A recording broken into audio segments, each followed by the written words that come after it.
Hola, Dios te bendiga. Continuamos con nuestros videos acerca de la profesión de la fe en el Nuevo Catecismo de la Iglesia Católica. Les recomiendo, ¿verdad?, que se compren uno si no lo tienen. Es muy bueno, es un buen libro que debemos tener de todas maneras porque tenemos ahí el resumen de todo lo que estamos hablando. Tenemos explicado con calma que uno puede entonces leerlo luego, repasar lo que hemos discutido en los videos y aprender y profundizar mucho más en nuestra fe. Eh, lo pueden conseguir a través quizás hasta del mismo online, o lo puedes conseguir obviamente en una iglesia católica que tenga librería. Pero continuamos con lo más importante, que es, ¿verdad?, la discusión de nuestra fe, la reflexión sobre nuestra fe y en este caso sobre cómo la iglesia ve la escritura. ¿Okay? ¿Qué papel tiene la escritura en la vida de la iglesia católica? Así que vamos a comenzar en el nombre del Padre, del Hijo y del Espíritu Santo.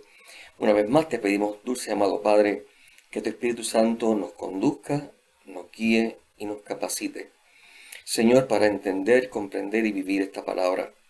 En momentos, Señor, en que mucha gente flaquea en la fe y que se ven muchas dificultades dentro de la iglesia, ayúdanos a no olvidar que tú, Señor, eres quien dirige, que tu Hijo Jesús está al mando y que el Espíritu Santo la conduce, y que la promesa de Jesús de que el infierno nunca podría vencerla sigue de pie. Bendícenos, amado, en el nombre del Padre, del Hijo y del Espíritu Santo. Amén. A veces algunas personas dicen no, porque nuestra iglesia es una iglesia verdadera de la palabra. Tú puedes ver cuando voy por ahí por la carretera la iglesia de la Biblia o la iglesia de discípulos verdaderos, cosas así. Y entonces a veces algunas personas piensan, es verdad, en la iglesia católica pues la Biblia no se menciona tanto porque mucha gente no la lee. La razón por la cual la gente no la lee es porque a la gente no le da la gana de leerla. ¿Por qué? Porque en la iglesia sí se nos propone y sí se nos dice, se nos habla de que tenemos que leer la palabra. Aún más, cada Eucaristía está dividida en dos partes, la parte de la liturgia de la palabra y la liturgia eucarística. Por lo tanto, en la primera parte del banquete eucarístico no es otra que el estudio de la palabra, en donde leemos el Antiguo Testamento, en donde recitamos o cantamos un salmo, donde escuchamos una segunda lectura de las cartas de Pablo o las cartas universales, Santiago, Pedro y demás, y luego leemos entonces el Evangelio. Quiere decir, la Iglesia Católica lee la palabra de Dios en cada una de sus liturgias, y la liturgia está organizada de tal manera que en un ciclo de 3 años tú has leído las partes más importantes de toda la Biblia. Así que sí, la fe católica es una fe bien bíblica y donde celebramos y respetamos y veneramos y reconocemos que la palabra de Dios se encuentra en la Sagrada Escritura, solo que, como dije en videos anteriores, sabemos que además de la Sagrada Escritura también se encuentra de igual manera en la tradición y en la interpretación que el magisterio de la Iglesia le ha dado a esta palabra durante 2000 años. Leemos en el párrafo 109, dice: en la Sagrada Escritura, Dios habla al hombre a la manera de los hombres. Por tanto, para interpretar bien la Escritura, es preciso estar atento a lo que los autores humanos quisieron verdaderamente afirmar y a lo que Dios quiso manifestarnos mediante sus palabras. Dios no le dicta la Biblia a los escritores bíblicos, ¿ok? Ellos no entran en un trance, como dicen o reclaman algunos espiritistas, en un trance y se le dicta y la mano se mueve sola. No, ¿ok? Cuando, por ejemplo, yo quiero escribir una canción para la iglesia, yo le pido al Espíritu Santo en oración: Señor, guíame, ayúdame a llevar la verdad de la fe de manera que toque y de manera que se pueda entender. Y yo me siento y analizo y pienso, siento, ¿verdad?, la ayuda de Dios en cuanto a esta inspiración. Oye, voy a seguir por aquí, voy a hacerlo de esta manera, voy a escribir esta frase. Pero sea como sea, aunque Dios me esté guiando, inspirando, tú conoces una canción mía, o tú le das una canción mía, la letra, a uno de mis hijos, me dice: esta canción la escribió papi, porque conoce mi estilo. De la misma manera, Mateo tenía un estilo, Lucas tenía un estilo, Juan tenía su estilo, Marcos tenía su estilo, Pablo tenía su estilo, etcétera, etcétera. O sea, cada uno de ellos tiene su estilo. Dios no te quita el estilo.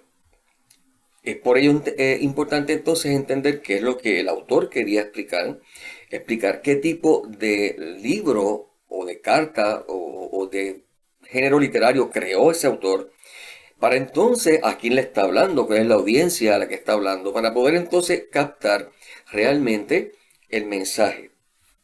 El problema que nos encontramos muchas veces es que como se tiene la idea de que no, si yo, como en la carta a Santiago dice, si te falta sabiduría, pídele al Señor que Él te la dará, ya pensamos que yo oro y el Espíritu Santo me va a iluminar.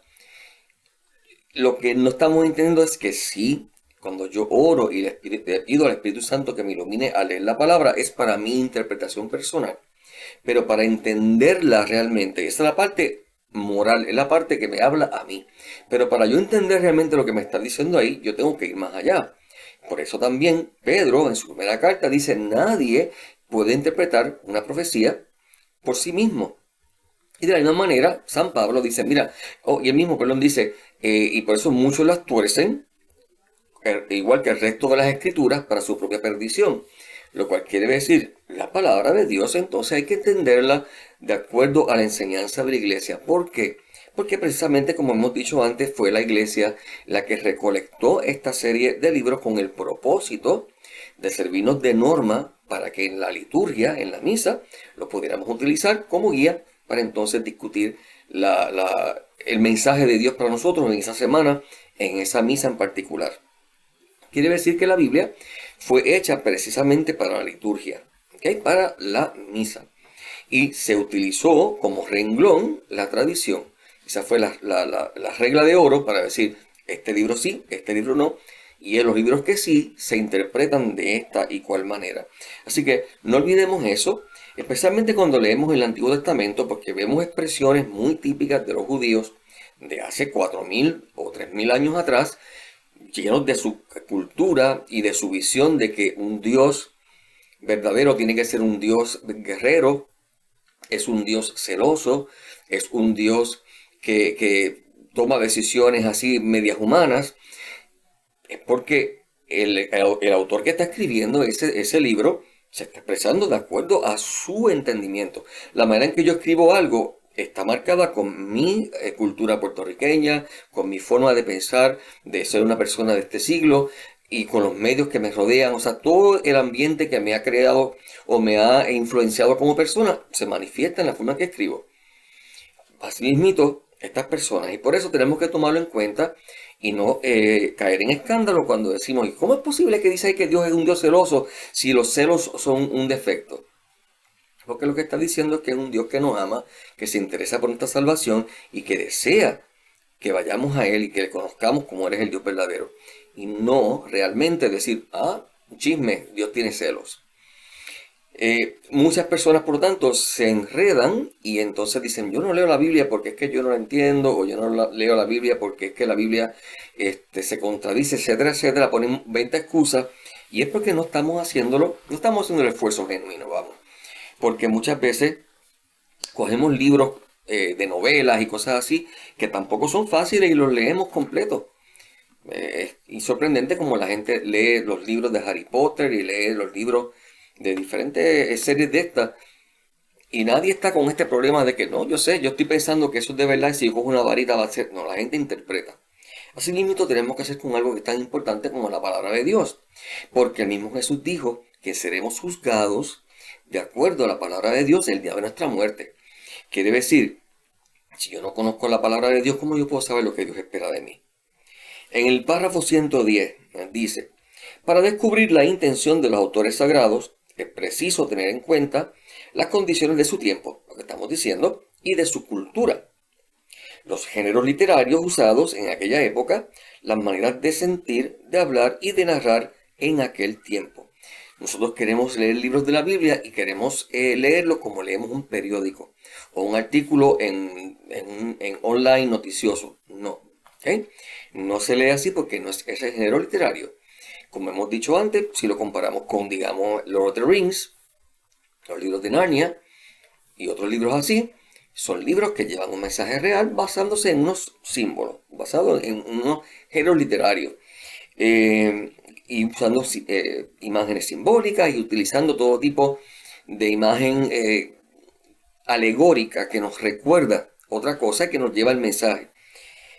Por eso es tan importante, como vimos, por ejemplo, si tú, no sé si lo has visto, pero si has visto la serie de los libros las películas, perdón, de Lord of the Rings, El Señor de los Anillos, al final, cuando el rey regresa, ¿okay?, que entonces se corona, podemos ver todo el mundo de alegría, todo el mundo vestido de blanco, pétalos de flores cayendo por todas partes, todos estos símbolos de vida, símbolos de restauración, símbolos de victoria. ¿Okay? Las imágenes son bien brillantes, bien blancas, casi angelicales. Se nos está diciendo, mira, aquí hubo un cambio, ya de esa lucha, del sufrimiento que había antes, no lo hay ahora. Todas estas imágenes tienen un significado. Lo mismo, cuando yo leo la palabra, tengo que entender eso mismo. Tengo que entender que tienen sus imágenes y que tengo que poder conocer un poco de ellas. Por eso, se nos da el Nuevo Catecismo, se nos dan comentarios bíblicos.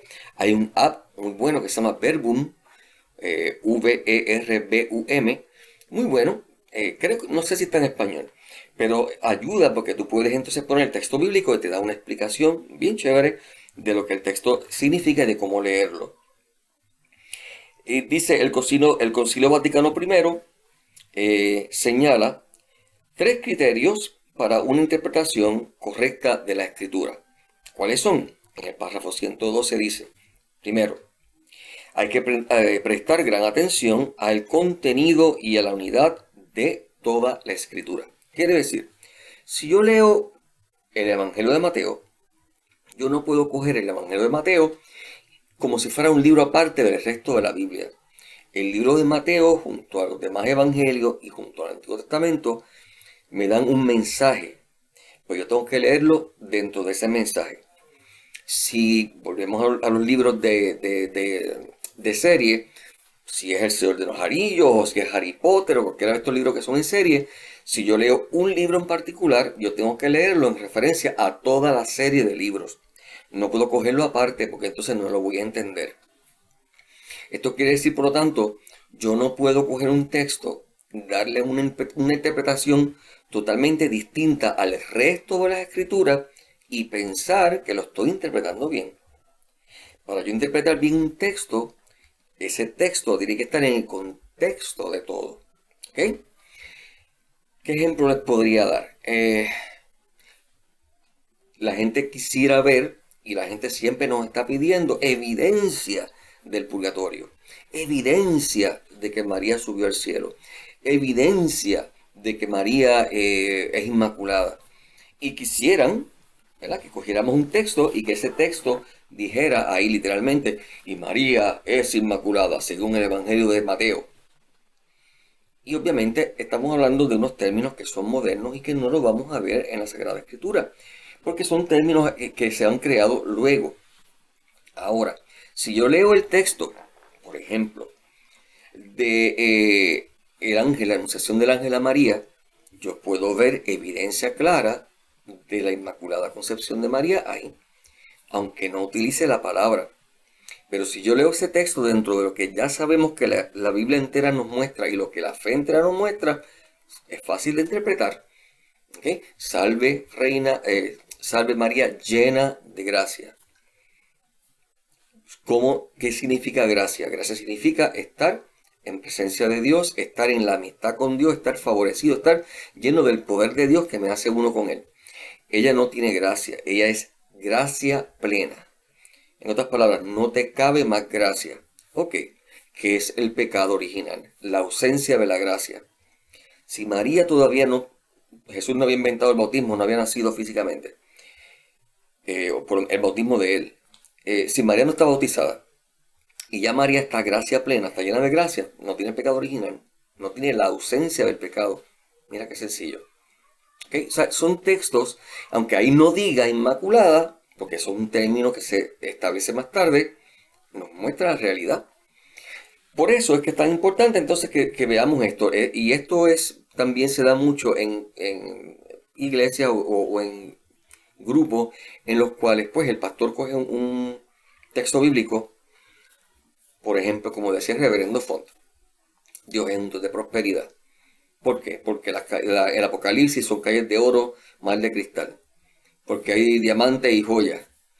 Eso es leer el Apocalipsis fuera de todo su contexto, de toda interpretación. ¿Ok? Que yo soy hijo de un rey y como soy hijo de un rey tengo que estar en prosperidad. Y cuando Jesús dice, el que quiera ser mi discípulo coja su cruz y me siga, ¿qué pasó? Y cuando Pedro dice, es necesario que pasemos por muchas tribulaciones, ¿qué pasó? Cuando Pablo dice, yo cargo con la cruz y me doy golpes para poder seguir adelante, ¿qué pasó? O sea, no estamos leyendo un texto dentro de todo el mensaje de la palabra. Eso es lo que no se puede hacer. Así que la regla número 1 es, cuando yo leo e interpreto un texto, tiene que estar dentro, en comunión con el resto del mensaje de la escritura y de los demás textos. ¿Okay? Segundo, hay que leer la escritura dentro de la tradición viva de la fe de la iglesia. Dentro de ese conocimiento compuesto, como hemos dicho antes, de la tradición, el magisterio con su interpretación y la palabra. Esa palabra yo la leo de acuerdo a lo que ya yo conozco. Yo sé que Jesús es el Hijo de Dios. Cuando yo leo en Hebreos, por ejemplo, hablando de Cristo que es mayor que los ángeles y hablando de cómo los ángeles le adoran, cuando yo leo en Filipenses siendo de condición divina, no se aferró a su condición, cuando yo leo en el prólogo, en la introducción, perdón, del Evangelio de Juan, ¿okay? Y el verbo se hizo carne y habitó entre nosotros. Entonces yo puedo entender que ahí me está hablando claramente de que Jesús es Dios. ¿Por qué? Porque la iglesia me ha enseñado que Jesús es Dios. Si yo lo leo de otra manera, estoy mal. Ejemplo, como le pasa, digamos, a los testigos de Jehová. Leemos en el Evangelio de Juan, el Padre es mayor que yo. Ver, ahí está la evidencia. No puede ser Dios igual porque es mayor que Él. Es superior a Él. Jesús dice, vayan y dile, por ejemplo, cuando habla con María Magdalena, le dice, vete y dile a mis discípulos que voy, que los voy a encontrar en Galilea, y luego le habla de mi Dios y su Dios. Entonces tú dices, pero si le llamo Dios, pues no puede ser, él no puede ser Dios, porque como Jesús, si es Dios, le va a llamar al Padre Dios. Eso es leer el texto fuera de su contexto para convertirlo en un pretexto de decir Jesús no es Dios. No puede ser Dios porque él llama a su Padre Dios. Se nos olvida que Jesús, como el Verbo hecho hombre, ¿okay? En su humanidad, adora a Dios como Padre y Él es el modelo, y Él es el medio entre Dios y los hombres para que lleguemos al Padre. Por ende, nos presenta al Padre como Dios y Él mismo como hombre nos presenta al Padre como su Dios. Dentro de la Trinidad no hay competencia, dentro de la Trinidad es un solo Dios. Por ende, cuando le dice a Felipe, el que me ha visto a mí ha visto al Padre, cuando él afirma que él puede perdonar pecados, él está revelando abiertamente, cuando él dice yo tengo poder para dar mi vida y volver a recobrarla, está diciendo que él es Dios. ¿Ok?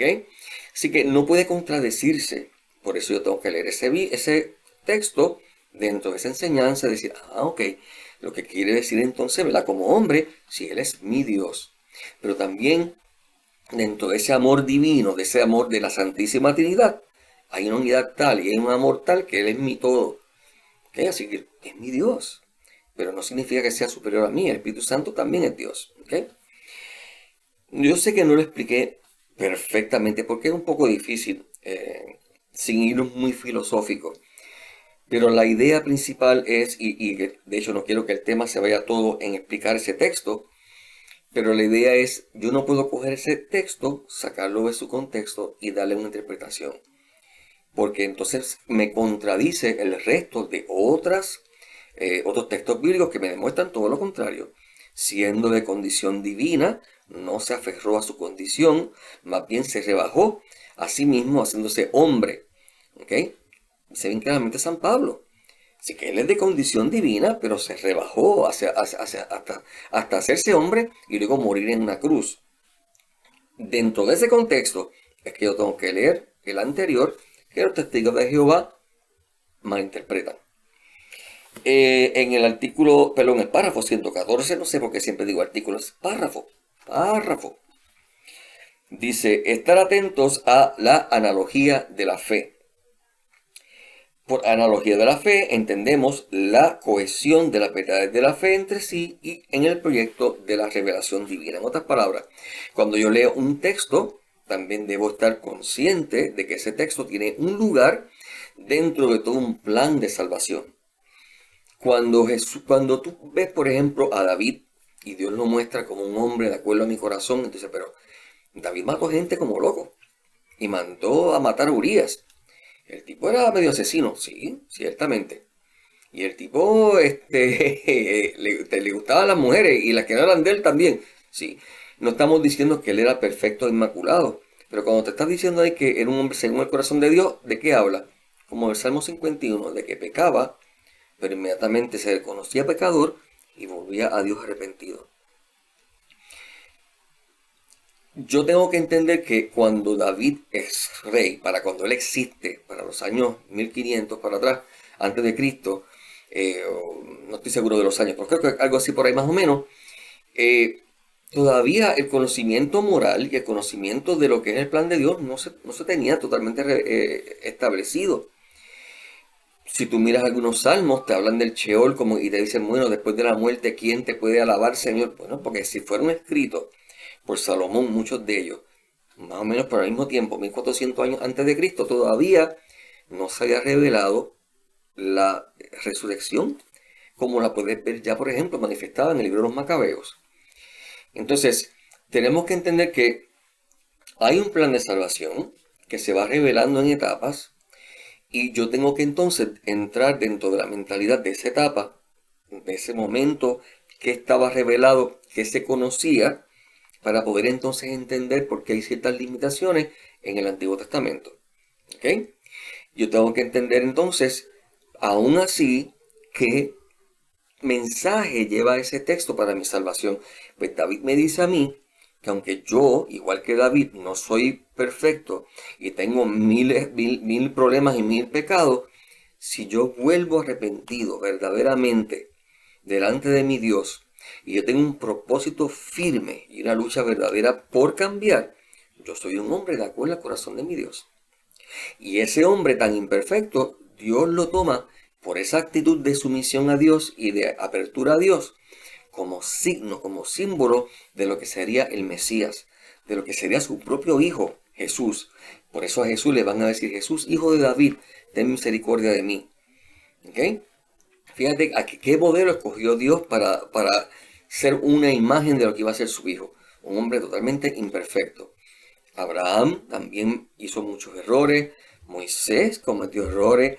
Abraham dijo mentiras varias veces, diciendo que Sara, su esposa, era su hermana, por salvar su pellejo.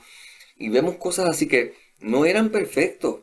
Pero eso me da mi esperanza, porque yo, que tampoco soy perfecto, quiere decir entonces que tengo un lugar en el plan de salvación. Y que puedo tener la confianza de que el amor de Dios, que es misericordioso, cubre todos esos defectos siempre y cuando mi corazón sea dócil, mi corazón sea sincero y mi búsqueda de Él también lo sea. ¿Okay?